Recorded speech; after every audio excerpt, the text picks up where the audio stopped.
नमस्कार दोस्तों, आप सभी का एक बार फिर से ITI मंथन यूट्यूब चैनल पर स्वागत है। फ्रेंड, आज हम एक बार फिर से उसी चैप्टर AC सर्किट के बारे में पढ़ रहे हैं, AC परिपथ के बारे में पढ़ रहे हैं।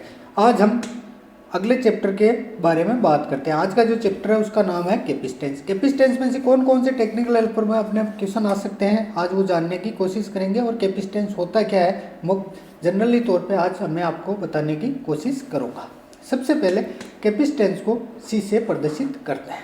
यदि किसी परिपथ में एक कैपेसिटर को जोड़ दिया जाए तो उसके द्वारा उस परिपथ पर क्या क्या प्रभाव पड़ेंगे उसको अपन बोलते हैं कैपेसिटर के द्वारा उत्पन्न किए गए बाधाएं या उसके द्वारा की गई सहायताएं।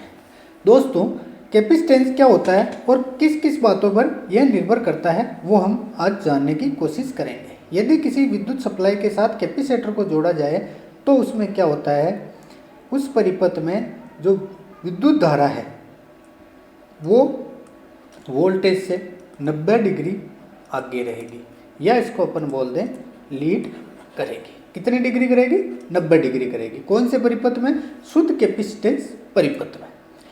इस कैपेसिटर के द्वारा उत्पन्न किए गए प्रतिरोध को अपन कहते हैं कैपेसिटिव रिएक्टेंस। कैपेसिटिव जो रिएक्टेंस होता है उसको अपन प्रदर्शित करते हैं XC से प्रदर्शित करते हैं।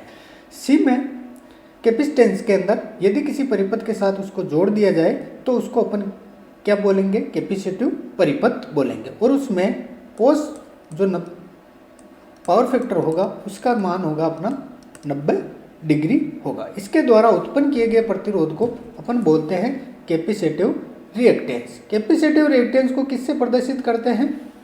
कैपेसिटिव रिएक्टेंस को XC से प्रदर्शित करते हैं। और इसकी इकाई जो होती है वो होती है ओम होती है। XC का जो सूत्र होता है XC बराबर 1/2π FC होता है। इसमें फाई का मान हम सबको पता है 22/7 होता है। F जो होती है वो क्या होती है? आवृत्ति होती है। और इसकी जो इकाई होती है वो अपन किस में लेते हैं? हर्ट्ज में लेते हैं। C होता है जो क्या होता है? कैपेसिटेंस होता है। और कैपेसिटेंस की जो इकाई होती है वो क्या होती है? फेरड होती है। और उसको अपन F से प्रदर्शित करते हैं। क्या होती है? फेरड होती है। कई कई जगह आपने माइक्रो फेरड भी देखा होगा। ये होगी अपने XC के बारे में जनरल जानकारी। अब यदि किसी परिपथ में हमने कैपेसिटर को जोड़ा है तो उस परिपथ पर क्या क्या बाधाएं आएगी और क्या क्या आएगी वो सबसे पहले हमने पढ़ा था कि यदि कैपेसिटर केवल उस परिपथ में जुड़ा है तो उस परिपथ में क्या होगा?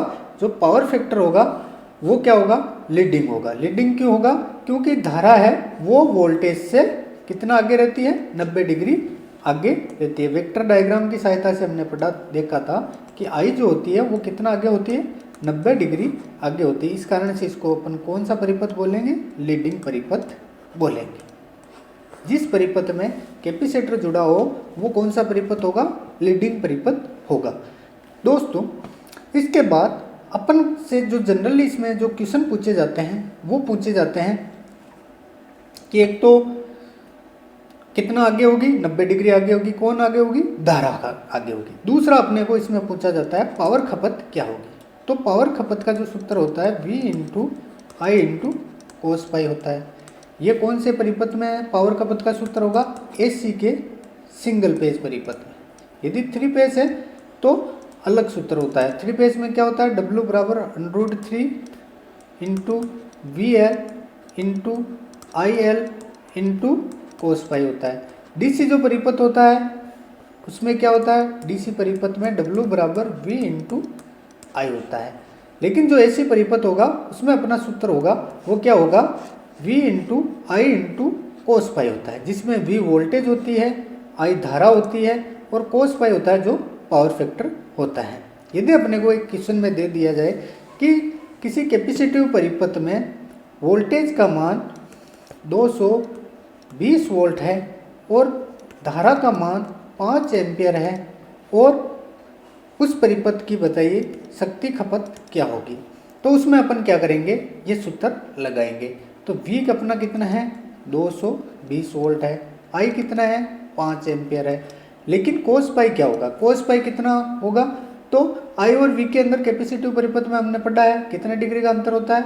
90 डिग्री का, और कोस जो 90 होती है, कोस थीटे में 90 डिग्री का जो मान होता है वो कितना होता है, 0 होता है। इस कारण से यहाँ कोस पाई का मान कितना आएगा, 0 आएगा। अब यदि 0 से किसी भी संख्या को अपन गुणा करेंगे तो उस संख्या का मान जो होगा वो भी 0 हो जाएगा। तो कितनी पावर खपत आएगी, 0 आएगी। तो दोस्तों ये मेरा बताने का मतलब ये है कि अपने को शॉर्ट में याद रखना है, यदि किसी परिपथ में अपने को पूछ लिया जाए कि उसमें केवल कैपेसिटर जुड़ा है और उसके अंदर पावर खपत कितनी होगी, तो उसकी पावर खपत है वो हमेशा 0 वाट होगी। दूसरा, आई और वी के अंदर 90 डिग्री का कोण होता है। आई जो होती है वो लीडिंग होती है और जो कैपेसिटिव परिपथ होते हैं वो ऐसी परिपथ में लीडिंग परिपथ कहलाते हैं। इसके अलावा भी और बहुत सारे क्वेश्चन हैं जो इस चैप्टर में से अपने को पूछे जाते हैं। वो कौन कौन से, अपने को संबंध के बारे में पूछा जाता है कि यदि किसी परिपथ में कैपेसिटिव परिपथ है और उस परिपथ में फ्रीक्वेंसी का मान आधा कर दिया जाए तो बताइए कैपेसिटिव रिएक्टेंस का मान कितना होगा। या अपने को ये पूछ लिया जाए कि आधा फ्रीक्वेंसी का मान आधा कर दिया जाए तो बताइए धारा का मान क्या होगा। या अपने को पूछ लिया जाए XC का मान कम कर दिया जाए तो बताइए धारा का मान क्या होगा। तो सबसे पहले अपना जो XC का जो सूत्र है वो है XC बराबर 1/2π FC। फ्रीक्वेंसी अपनी आ गई।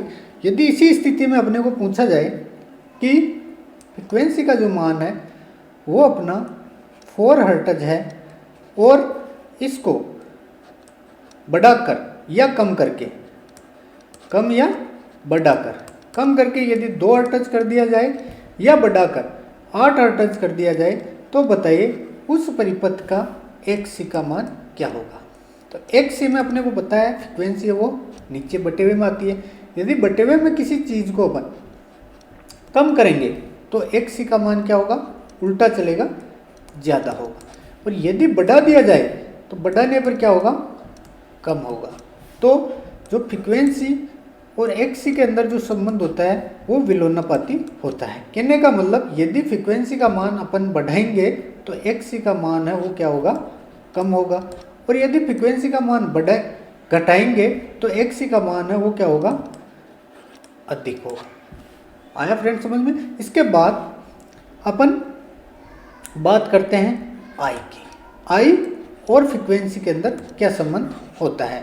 तो आई और फ्रीक्वेंसी में क्या संबंध होगा, यदि फ्रीक्वेंसी का मान 50 हर्ट्ज है और उसको बढ़ाकर मैं 100 हर्ट्ज कर दूं तो बताइए धारा का मान क्या होगा। तो अपने को कैलकुलेशन निकालने की जरूरत नहीं है, अपन उसको तुरंत बता सकते हैं। जैसे अपन ने XC में पढ़ा था कि फ्रीक्वेंसी के XC होती है वो विलोमानुपाती होती है।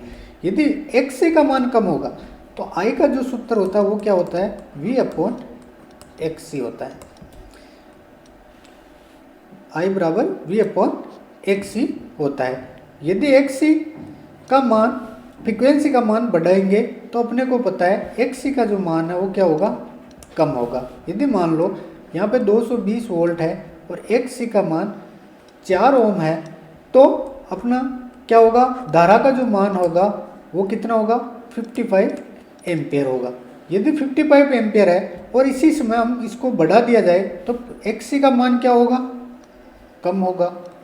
मान लो 4 है तो कितना हो जाएगा, 2 हो जाएगा। तो इस स्थिति में क्या होगा, 220/2 ओम, 220 वोल्टेज है और ये अपना XC है। और इस स्थिति में अपनी धारा का मान क्या होगा, 110 एम्पियर होगा। XC से क्या डिफरेंट हुआ, यदि XC का मान हमने बढ़ाया, क्या किया, बढ़ाया, तो बढ़ाने से क्या होगा, प्रतिरोध का मान कम होगा। प्रतिरोध का मान क्या कम हुआ तो धारा का मान क्या हुआ, बढ़ा।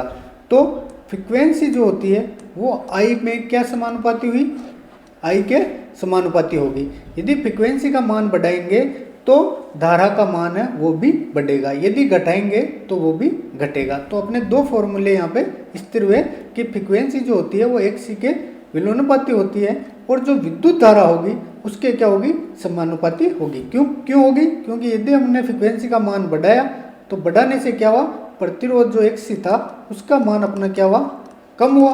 कम होने के कारण धारा का मान है वो बढ़ा।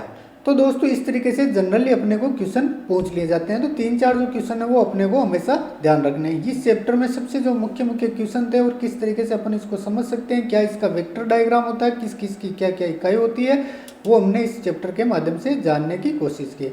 यदि दोस्तों हमारा वीडियो पसंद आया हो तो हमारे और वीडियो देखने हो तो चैनल को लाइक और सब्सक्राइब जरूर करें।